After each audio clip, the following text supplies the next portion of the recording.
ایسا نہیں ہو سکتا. ارے بابا 20 کروڑ مسلمان کم ہے 3.5 کروڑ ہندو کرسچن کم ہے. کون مائی کا لال ہے جو کہہ سکتا ہے کہ ہم 20 کروڑ مسلمانوں کے دین دھرم سے آزاد کر کے ہندو بنا لیں گے, کرسچن کو ہندو بنا لیں گے. مذہب وہ چیز ہے جس کے لیے جان دے دینا انسان اپنے لیے باعث سعادت سمجھتا ہے.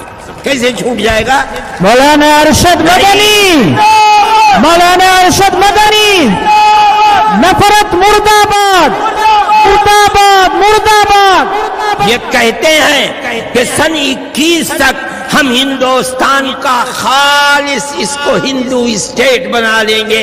کوئی یہاں کسی دھرم کا, ہندو کے سوا کسی دھرم کا ماننے والا, یہ مر جائیں اور پھر زندہ ہو پھر مر جائے تب بھی مسلمان اور کرسچن. مولانا ارشد مدنی, مولانا ارشد مدنی, ہندوستان اتحاد و محبت, اتحاد و محبت. ہاں مسلمان قتل بھی ہو سکتے ہیں, کرسچن قتل بھی ہو سکتے ہیں.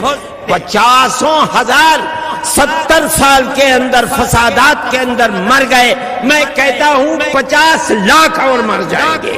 دین کے اوپر مریں گے, مسلمان بن کر رہیں گے, مسلمان بن کر مریں گے. دھرم کو کیا چھوڑ دیں گے؟ اس کے اندر طاقت ہے. لیکن ملک کا امن و امان کہا جائے گا.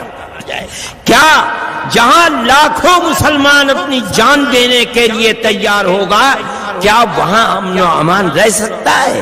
ملک کا کیا بنے گا؟ اس آواز کو نکالنے والے یہ جانتے ہیں, پاگل نہیں ہیں کہ مسلمان اپنے مذہب کو بدل دے گا, کرسچن اپنے مذہب کو بدل دے گا, جینی ایک اقلیت ہے وہ اپنے مذہب کو بدل دے گی. نہیں, سکھ ایک اقلیت ہے وہ مذہب بدل نہیں, مذہب نہیں بدلا جا سکتا.